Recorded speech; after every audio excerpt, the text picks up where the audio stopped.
Well, hello everyone. I am so happy that you're joining us today. I am Patty Davidson, and I am here to teach you how to bet money, honey. I am really fortunate today that I have my guest, Jesus Lopez, who is the Spanish voice of the Golden Knights. Jesus, thank you for being here today. Thank you for having me. I'm very happy to be here with you. Thank you, Patty. I think this is going to be a really good opportunity for us to learn, it's like a Las Vegas story almost, but it's like a life story as well. Jesus, we're going to talk about how on earth did you become the Spanish voice of the Golden Knights, for one thing, and then we just have the Golden Knights, which for Las Vegas, we can't even believe that we inherited such a team.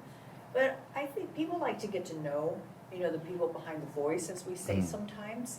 And so, if you don't mind, could you share a little bit about how did you get to Las Vegas? Well, to begin with, I was forced to leave my country because of one of the cartels targeted my family. We've been in the pizza business for 45 years, and it got really ugly because they wanted me to pay for protection, and they threatened me with getting my daughter, taking away my daughter.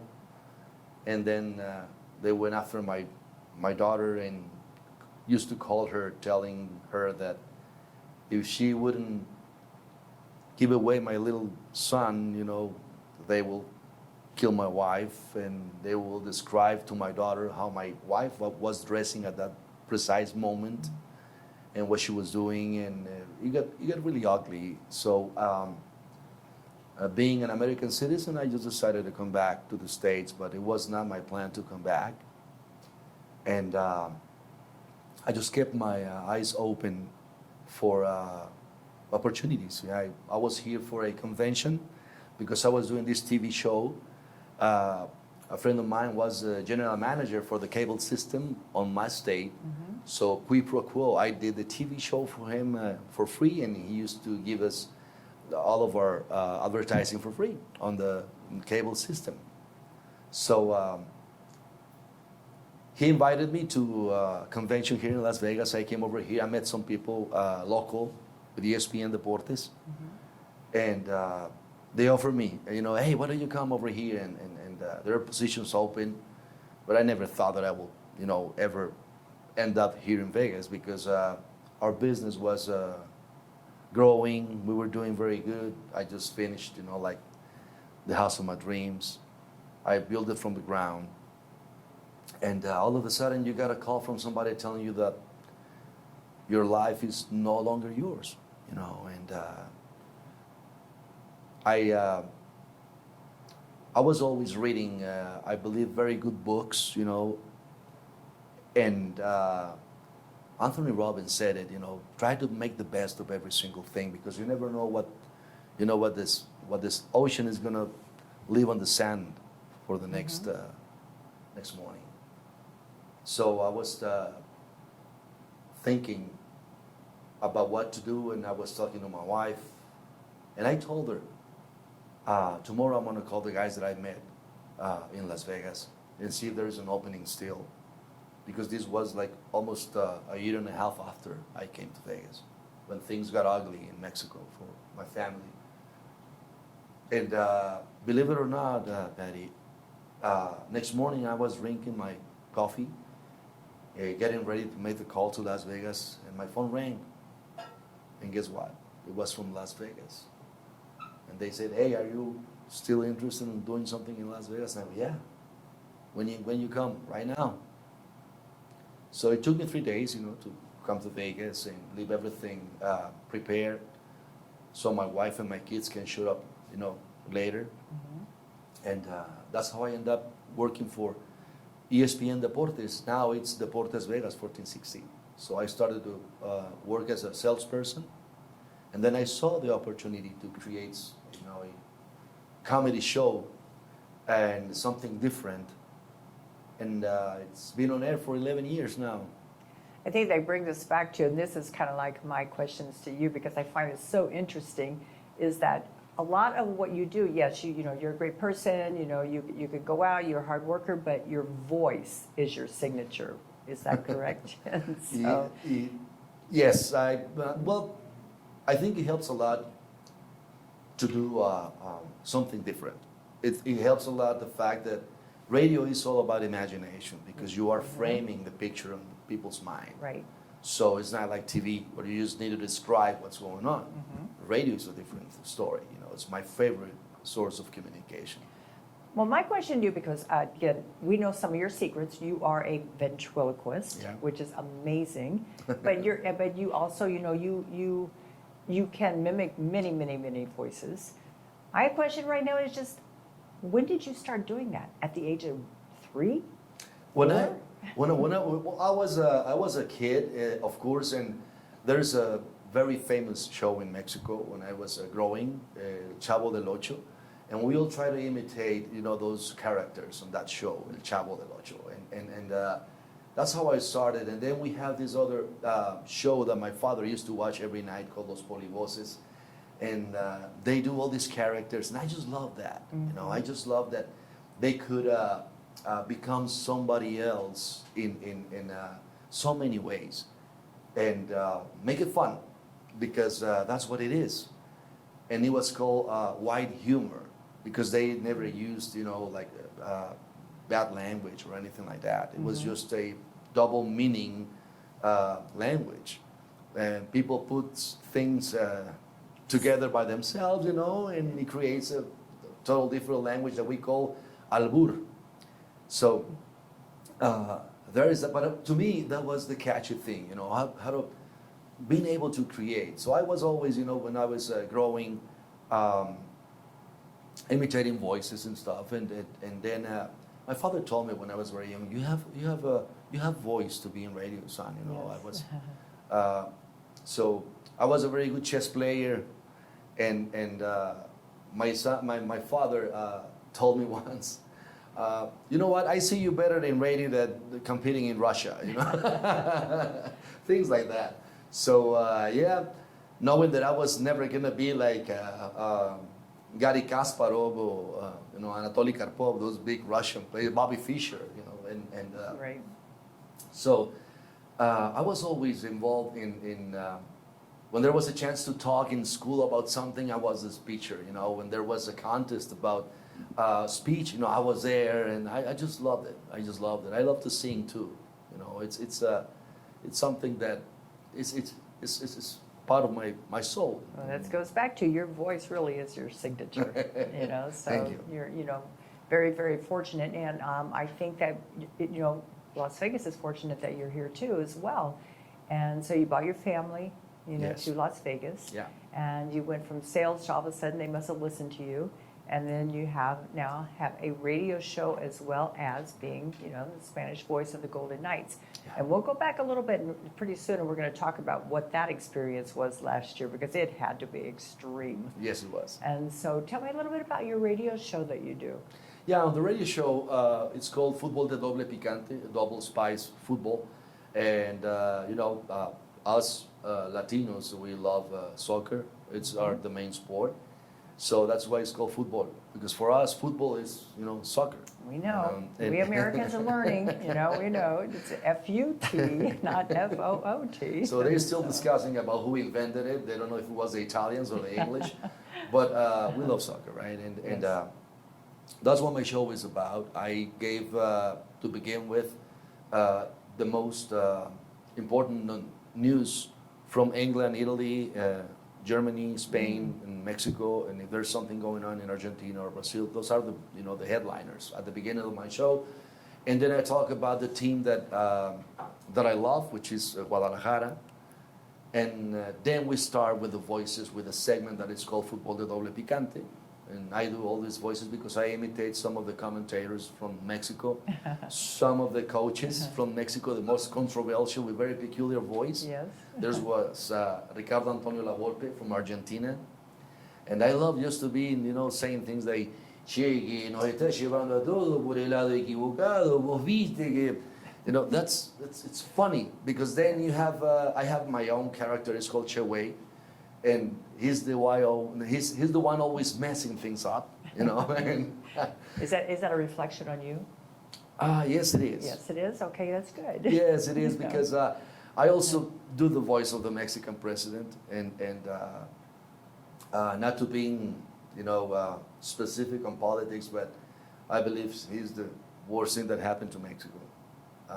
Because I know, I lived through it, and I saw how life and security changed in Mexico due to the negotiations between the cartels and our government. Yes, well, you Now- lived through it, right? Yeah. Yes. So, and the things that he has done is just amazingly wrong. It has taken our country hostage of the cartels. It's not what it used to be. Well, it's interesting now you're in Las Vegas, because remember, Las Vegas has that history of the mob, Yeah. and it basically was the same thing, but they came out of it. Yeah, well, I read the story. I read the story about Meyer Lansky and Boxy Siegel and Costello and those four guys that came first, and they did the Flamingo That's right. Hotel. Yes. All the way until they follow Virginia Hill to Switzerland, where she got killed, because of the money that she took from Benjamin Siegel. It's a very interesting story, but Las Vegas has a better stories in 1855, when the first coach stage was placed here in Las Vegas. And just reading about being from Las Vegas, it's an honor, because this is tough people. Yes. We make miracles in the middle of the In the desert, middle of the desert. just with like no the Vegas water. Golden Knights. Ah, that's very, very true. Think about that. So, and things happen, chronologically, they happen at the right time. Right after October the 1st, the massacre, the shooting that happened. Yeah. On the 10th, there was the first professional game for the Vegas Golden Knights. So, as I told this guy that was interviewing me in Edmonton, he asked me, is the Hispanic people familiar with that logo? And I go, what logo? Yeah, the one the pin that you have on your suit. And I told him, this is not a logo. And they said, what is it? This is the shield that protects our city. That's the Vegas Golden Knights. And he said, I need to write that one down, Yeah. But that's what the Vegas Golden Knights are. It was the cure that is the pain of what happened back in those days. That's very interesting you say that, because I think people forgot, because that was supposed to be their huge opening night, and instead it turned into a tribute. Yes, every single game they were paying homage to all those who did something that day. Nurses, fire department, police department, sheriff department. It is an honor, and being part of all that to me was really, really, a blessing in my life, because it changed. It gave meaning to my life after I lost everything. And it shows that you can go anywhere, because this town is, misconception is that, it's just like this huge, huge city that doesn't care about anything. But when people move here, you become part of the community. And I think that that's a big part, like the Golden Knights, oh my heavens, that was our first, big team that we had. And so when they came in and all of a sudden they're facing, something that happened in the community, but they stepped up. Yeah. And they really did. And I think the whole community got right behind them, for that reason. And it's been a journey for them, but for you, that you've been drafted into being their Spanish commentator, which is a huge. I'm saying you're well deserved, but it's kind of a huge honor too. And so tell us about how it was last year with the Golden Knights through their ups and downs. You know what? Mr. Bill Foley said it when he made the presentation of the team, that we will make it to the playoffs in 3 years, and that we will win the Stanley Cup in 6. Yes, he Right. did. But the only problem was that we made it to the final on the very first year, and we lost it to Washington Capitals, and we had Alec Ovechkin who was on fire. It was it for the NHL. But this year, when things started to get, well, in the middle of the season, you see that something interesting could happen. And then you saw the willing of the players to achieve, you know, the ultimate, you know, the ultimate prize, which is the Stanley Cup. I was like, this is a dream. Mhm. And just seeing that arena, every single game, Pat, is packed. That's It's true, it is. every It single is. game, and the Vegas fans became so passionate about it, you know, because it's not Las Vegas team, it's our team, right? It gave us a sense of belonging that we never knew. Mhm. I mean, you can go to Cancun, you can go to France, you can go to Egypt, and you wear your Vegas Golden Knights because that gives you the sense of belonging. Where are you from? Look at this. That's right. Right? Yes. So it gives you the sense of belonging that many teams on any sport cannot achieve through the years. Yeah. They don't feel identified with it. Well, it's kind of like we got to see them grow up. Yeah. It's, You know, because they were babies when they came here. They were infants. yeah. So to me, just getting into the playoffs on that position, and then the injuries, and then you see the problems with the goalies. What's going to happen with Brossois, with Logan Thompson, and who's going to step up? Now we really need a good goalie. And then there's Aiden Hill, making all these magical, you know, saves. It's like, where did they come from? Yeah. What happened? That's just I mean, that I was unexpected. like, Aiden Hill is gonna cure the pain of losing Fleury, right? Because Right. he does That's such right. a spectacular job, Yeah. you know, and in front of the net, and something when we won in Dallas on the third round Mhm. is when I could feel like yes, it's gonna happen. Yeah. You know, because you saw in the players' eyes every time that they jump into the ice, you saw it. Like, yes, we're gonna make it. Well, it's like a belief. It's like you Yes. talk about Anthony Robbins, Tony Robbins, you Yeah. know. It's a belief. If you believe you can succeed, you're probably going to succeed. You know, we were in Florida, in Fort Lauderdale, after we lost the third game in Florida. I called Dave Gocher. Are we going to the arena? And he says, no, plans changed. You know, what do you mean plans changed? Yeah. We're not going to even talk about hockey today. Mhm. Bruce Cassidy wants the players to reset. Mhm. And I was like, wow, really? So I walked out of the hotel because we were right there in the front of the beach, and it was a Ritz-Carlton hotel. And I Jack Eichel, you know, just having some glass of water in front of the beach, just like relaxing, and Marchessault and all of the guys, like not even talking, you know, like you could sense that they were concentrating. Mhm. And Bruce Cassidy told them, just look what hockey gave you guys so far. Right. And what is it that you guys want to achieve? And then the next game, the fourth game in Florida, was nice.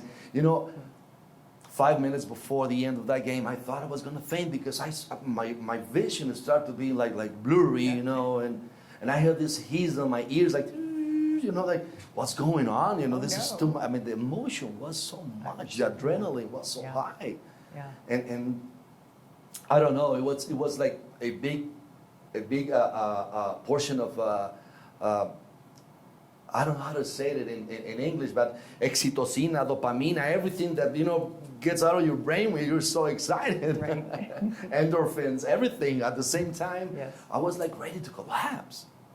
And I go, I better calm down. Well, I mean, thank goodness you didn't. After all, Who's gonna I mean, finish the game? yeah, it was a very nice moment because when the buzzer sounded, you know, and we won that game. Yeah.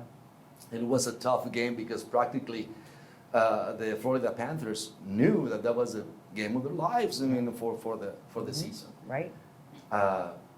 When the buzzer went off and we won that game, I was like, Yeah, we're going back to Vegas to take the Stanley You know, Cup. it's the beauty of sports too. Yes. You know, oh my God, the thrill of victory in sports is just so huge. Yeah. You know, that moment, you know, it's just like, oh, we just won. You know, I don't feel bad for Florida, but you know what? They just had to go. What just happened? But the Golden Knights, man, I don't think anyone saw them coming this year. No. I don't think they did. No, and things didn't good look because nobody thought that Jack Eichel could, you know, get to that level that he was playing at the end of the season. And he did amazing. He did amazing. Jonathan Marchessault, and what can we say about, you know, Mark Stone Exactly. and a hat trick Yeah. on the final. And then all of a sudden he comes through. Here he is. It doesn't get any It better does- than that. it You have doesn't. all of the elements to go crazy about the team. You do. Right? It's like the underdog came through, and everybody loves an underdog. You know, my booth is on the top of the arena, my transmission booth. Uh-huh.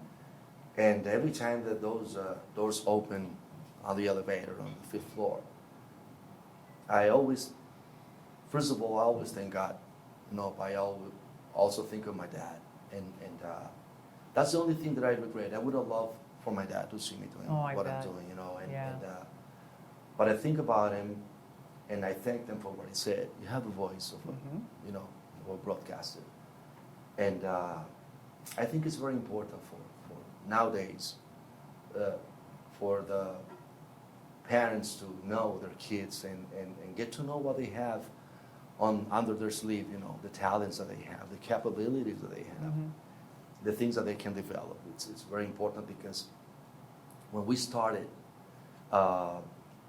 the last game against Florida, I was thinking of that moment when Mr. Bill Foley said, the reason why we are partnership with Lotus Broadcasting is because they have a Spanish radio station, and I want the Hispanics to get involved in this game, you know, and I didn't say anything, Patty. I just walked into the edit bay, start recording demos, Yeah.